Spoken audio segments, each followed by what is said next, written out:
നമസ്കാരം. സൂര്യ നമസ്കാരം, സിംഹക്രിയ, പ്രാണായാമം, ഓം ചാൻഡിങ്, മെഡിറ്റേഷൻ. ഇതെല്ലാം കഴിഞ്ഞിങ്ങനെ ഇരിക്കുമായിരുന്നു. അപ്പം ആ സമയത്ത് എൻ്റെ ഒരു പർട്ടിക്കുലർ തോട്ട് അത് നിങ്ങളുമായിട്ട് ഷെയർ ചെയ്യാം എന്ന് ഞാൻ വിചാരിച്ചു. ജസ്റ്റ് എൻ്റെ ഒരു ചിന്തയാണ്. അത് എത്ര പേർക്ക് കണക്റ്റ് ആവും എന്നെനിക്കറിയില്ല.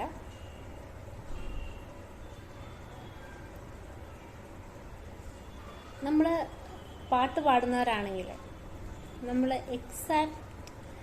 കറക്റ്റായിട്ടുള്ള നൊട്ടേഷനിലൂടെയാണ് പോകുന്നതെങ്കിൽ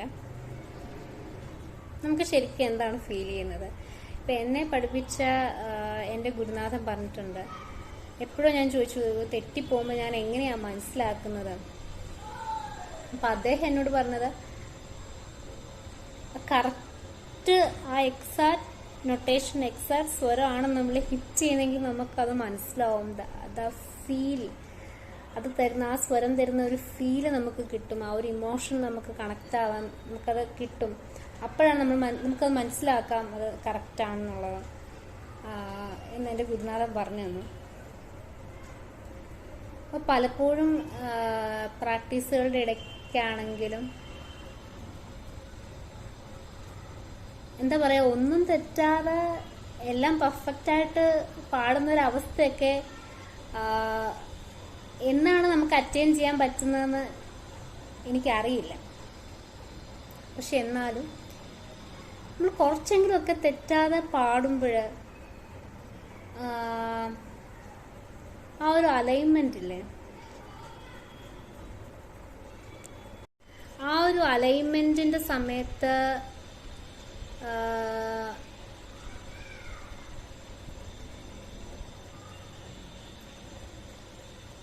we are aligning to some universal truth. ഇങ്ങനെയാണോ അതോ ഫൈൻഡിങ് അവർ സെൽസ്, നമ്മൾ നമ്മളെ തന്നെ കാണുന്ന ചില മൊമെന്റ്സ്, അല്ലെങ്കിൽ നമ്മൾ നമ്മളെ തന്നെ അറിയുന്ന ചില നിമിഷങ്ങൾ, അതല്ലെങ്കിൽ എങ്ങനെ പറയാൻ പറ്റും, അല്ലെങ്കിൽ നമ്മൾ അവെയർ ആയിരിക്കുന്നു. നമ്മൾ മെഡിറ്റേഷനൊക്കെ ചെയ്യുമ്പോൾ ചില സമയത്ത്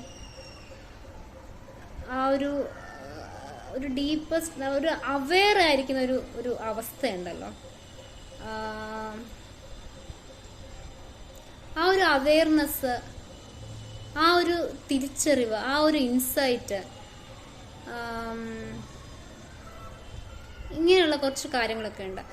അപ്പം അതായത് ഞാൻ പറഞ്ഞു വന്നത് പാട്ട് പാടുന്നത് മാത്രമല്ല, ഇപ്പം ഡാൻസ് കറക്റ്റായിട്ട് അത് ചെയ്യുന്നത്, അല്ലെങ്കിൽ യോഗ ചെയ്യുമ്പോൾ, അല്ലെങ്കിൽ എന്തായാലും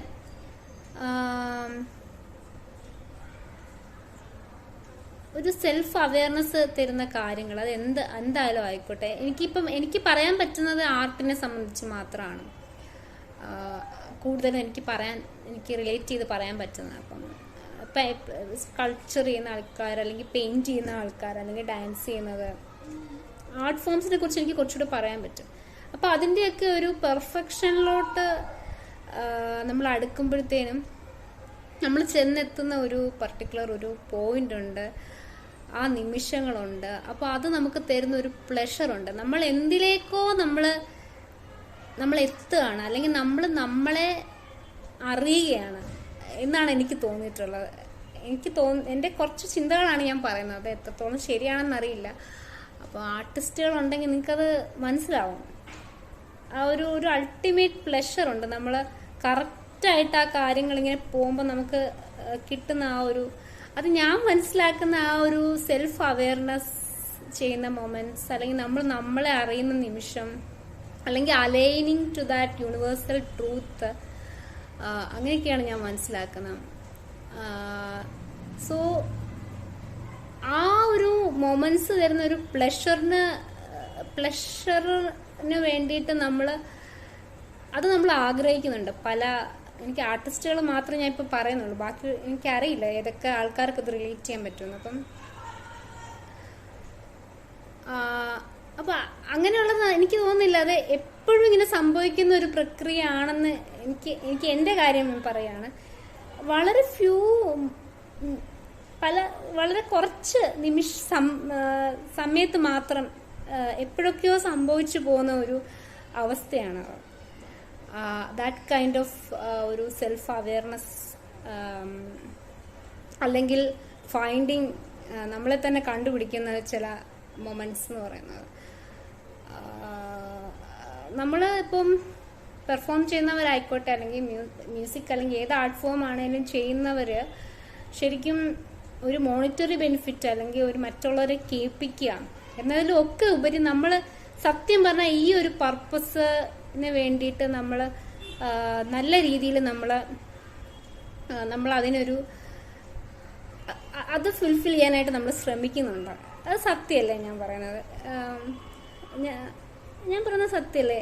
പാട്ട് പാടുന്നവരായിക്കോട്ടെ, കണ്ണടച്ചൊക്കെ ഇരുന്ന് മണിക്കൂറുകളോളം പ്രാക്ടീസ് ചെയ്യുന്ന ആൾക്കാരുണ്ട്. അവരോടൊക്കെ ചോദിച്ചു കഴിഞ്ഞാൽ എനിക്കറിയാവുന്ന വേറൊരു പാട്ടുകാരനുണ്ട്. അപ്പം അദ്ദേഹം കൂടുതലും ഇങ്ങനെ സ്റ്റേജ് ഷോസോ അല്ലെങ്കിൽ അങ്ങനെയൊന്നും വിളിച്ചാൽ പോലും പോകത്തില്ല. കണ്ണടച്ചിരുന്ന് എവിടെയെങ്കിലും ആളൊഴിഞ്ഞിരുന്ന സ്ഥലത്തിരുന്ന് ഇങ്ങനെ പാടിക്കൊണ്ടിരിക്കും. അപ്പോൾ ശരിക്കും ഇവരൊക്കെ എന്തിനാ ഇങ്ങനെ ചെയ്യുന്നത്, അല്ലെങ്കിൽ ഇവർക്ക് ഇതൊക്കെ വഴി എന്താ കിട്ടുന്നതെന്ന് ചോദിക്കുന്നതിൻ്റെ ഉത്തരവായിട്ട് എനിക്ക് തോന്നിയിട്ടുള്ളത് അതാണ്.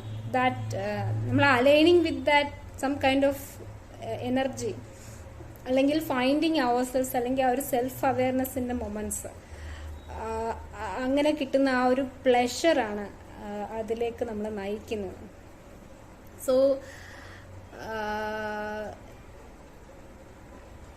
അപ്പം ഇതിൻ്റെ എല്ലാം ബേസിക്സ് എന്ന് പറയുന്നത് കണ്ടിന്യൂസ് ആയിട്ടുള്ള സാധകമാണ്.